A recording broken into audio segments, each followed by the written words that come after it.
ಎಲ್ಲ ನನ್ನ ಪ್ರೀತಿಯ ರೈತ ಬಾಂಧವರಿಗೂ ನಮಸ್ಕಾರ. ಎಲ್ರು ಹೇಗಿದ್ದೀರಾ? ಎಲ್ರು ಚೆನ್ನಾಗಿದ್ದೀರಾ ಅಂತ ಭಾವಿಸ್ತಾ, ಸ್ನೇಹಿತರೆ, ನಿಮಗೆಲ್ಲ ಗೊತ್ತಿರೋ ಹಾಗೆ ವ್ಯವಸಾಯ ಅಂದರೆ ಕೇವಲ ಹೊಲಗಳಲ್ಲಿ ಕೆಲಸ ಮಾಡೋದಷ್ಟೇ ಅಲ್ಲ, ಅದರ ಜೊತೆಗೆ ದನ ಕರುಗಳನ್ನು ಸಾಕುವುದು, ಕೋಳಿ ಸಾಕಾಣಿಕೆ, ಮೀನು ಸಾಕಾಣಿಕೆ ಇತ್ಯಾದಿ ಇವೆಲ್ಲವೂ ಕೂಡ ವ್ಯವಸಾಯದಲ್ಲಿ ಸೇರಿದೆ.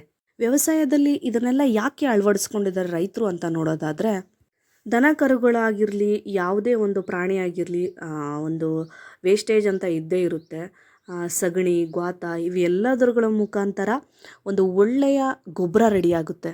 ಈ ಒಂದು ಗೊಬ್ಬರನ ಹೊರಗಡೆ ತಗೋಬೇಕು ಅಂದರೆ ತುಂಬ ರೇಟ್ ಹೇಳ್ತಾರೆ. ಅದರಿಂದ ಆಕಳು ದನಗಳನ್ನ ಸಾಕೋದ್ರಿಂದ ಒಳ್ಳೆ ಗೊಬ್ಬರ ಆಗುತ್ತೆ, ಕುಡಿಯೋಕ್ಕೆ ಹಾಲಾಗುತ್ತೆ. ಈ ಥರ ಒಂದು ಯೋಚನೆ ಮಾಡಿ ನಮ್ಮ ರೈತರು ವ್ಯವಸಾಯದ ಜೊತೆ ಈ ಒಂದು ದನಕರುಗಳ ಸಾಕಾಣಿಕೆಯನ್ನು ಕೂಡ ಮಾಡ್ತಾರೆ. ಹಸು ದನ ಕರುಗಳಿಂದ ಬರುವಂತಹ ತ್ಯಾಜ್ಯವನ್ನು ಗೊಬ್ಬರ ಮಾಡಿಕೊಂಡು ನಮ್ಮ ಕೃಷಿಗೆ ಉಪಯೋಗ ಮಾಡಿಕೊಳ್ಳುವಂಥ ರೈತರು ಈಗ ಇನ್ನೂ ಒಂದು ಹೊಸ ಸುದ್ದಿ ಏನು ಅಂತಂದರೆ, ಹಸುಗಳು ಕರು ಹಾಕಿದ ಮೇಲೆ ಬೀಳುವಂತಹ ಮಾಸದಿಂದ ಒಳ್ಳೆಯ ಒಂದು ಔಷಧ ತಯಾರು ಮಾಡಬಹುದು ನಮ್ಮ ಕೃಷಿಗೆ.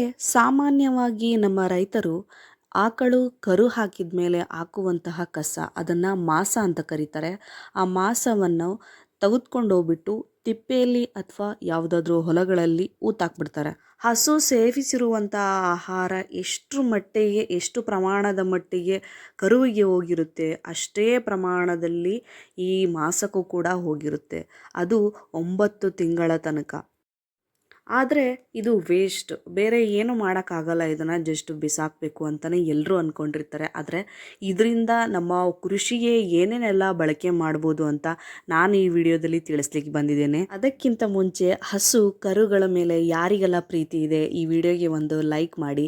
ಯಾರು ನನ್ನ ಚಾನಲ್ನ ಸಬ್ಸ್ಕ್ರೈಬ್ ಮಾಡಿಲ್ಲ, ದಯವಿಟ್ಟು ಸಬ್ಸ್ಕ್ರೈಬ್ ಮಾಡ್ಕೊಳ್ಳಿ. ಸ್ನೇಹಿತರೆ, ಹಸು ಕರು ಹಾಕಿದ್ಮೇಲೆ ಮಾಸ ಹಾಕುತ್ತದೆ.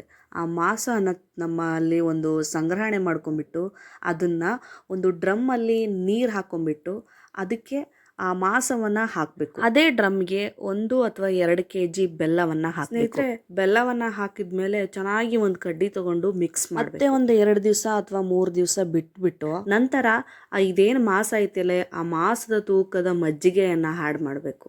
ಮತ್ತೆ 2 ಅಥವಾ 3 ದಿನ ಬಿಟ್ಬಿಟ್ಟು ಅಷ್ಟೇ ಪ್ರಮಾಣದ ಗೋಮೂತ್ರವನ್ನು ಆ ಡ್ರಮ್ಗೆ ಹಾಕಬೇಕು. ಇದೆಲ್ಲ ಪ್ರೊಸೆಸ್ ಆಗೋದಕ್ಕೆ 13ರಿಂದ 14 ದಿನ ಆಗಿರುತ್ತೆ.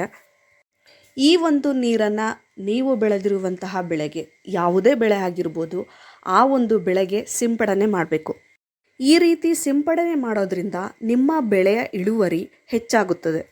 ಇದಲ್ಲದೆ ಈ ಒಂದು ಔಷಧದಲ್ಲಿ ಯಾವುದೇ ರೀತಿಯ ಆರ್ಟಿಫಿಷಿಯಲ್ ಕೆಮಿಕಲ್ ಇರುವುದಿಲ್ಲ. ನಾವು ಉಪಯೋಗಿಸ್ತಿರೋದು ನೈಸರ್ಗಿಕ ವಸ್ತುಗಳಾಗಿರೋದ್ರಿಂದ ಇದು ಸಾವಯವ ಕೃಷಿ ಆಗಿರುತ್ತದೆ, ಅಂದರೆ ಆರ್ಗ್ಯಾನಿಕ್ ಫಾರ್ಮಿಂಗ್. ನಮ್ಮ ನಿಸರ್ಗದಲ್ಲಿ ಇರುವಂತಹ ವಸ್ತುಗಳು ಎಲ್ಲವನ್ನೂ ಕೂಡ ಬಳಕೆ ಮಾಡಬಹುದು. ಅವನ್ನ ನಾವು ಸೂಕ್ಷ್ಮವಾಗಿ ಅರ್ಥಕೊಂಡ್ರೆ ಮಾತ್ರ ನಮಗೆ ಆ ಒಂದು ವಸ್ತುವಿನ ಬಳಕೆ ಹೇಗೆ ಅಂತ ಅರ್ಥ ಆಗುತ್ತೆ. ಇದು ಹಸು ಕರು ಹಾಕಿದ್ಮೇಲೆ ಹಾಕುವಂತಹ ಮಾಸದ ಒಂದು ಉಪಯೋಗ ಆಗಿತ್ತು. ಇದನ್ನು ಪ್ರತಿಯೊಬ್ಬ ರೈತರು ಕೂಡ ಉಪಯೋಗ ಮಾಡ್ಕೊಳ್ಳಿ. ತೊಗೊಂಡೋಗಿ ಊತಾಕೋದು ಅದೆಲ್ಲ ಮಾಡಿ ಸುಮ್ಮನೆ ವೇಸ್ಟ್ ಮಾಡ್ಕೋಬೇಡಿ. ಇದರಿಂದ ಒಂದು ಒಳ್ಳೆಯ ಇಳುವರಿ ನಿಮಗೆ ಸಿಗುತ್ತೆ ಅಂದಮೇಲೆ ನೀವು ಯಾಕೆ ಈ ಕೆಲಸ ಮಾಡಬಾರ್ದು ಅಲ್ವಾ? ಎಲ್ಲರೂ ಕೂಡ ಈ ಒಂದು ಕೆಲಸನ ಮಾಡಿ ನಿಮ್ಮ ಇಳುವರಿನ ಹೆಚ್ಚಿಗೆ ಮಾಡಿ. ನನ್ನ ಚಾನಲ್ನ ಇದೇ ರೀತಿ ನೋಡ್ತಾ ಇರಿ. ಯಾರು ನನ್ನ ಚಾನಲ್ನ ಸಬ್ಸ್ಕ್ರೈಬ್ ಮಾಡಿಲ್ಲ, ದಯವಿಟ್ಟು ಸಬ್ಸ್ಕ್ರೈಬ್ ಮಾಡಿ. ಈ ವಿಡಿಯೋ ಇಷ್ಟ ಆಗಿದ್ದರೆ ಲೈಕ್ ಮಾಡಿ, ಶೇರ್ ಮಾಡಿ, ಕಮೆಂಟ್ ಮಾಡೋದನ್ನು ಮರಿಬೇಡಿ ಅಂತ ಹೇಳ್ತಾ ಈ ವಿಡಿಯೋನ ಇಲ್ಲಿಗೆ ಮುಗಿಸ್ತೀನಿ. ನಮಸ್ಕಾರ.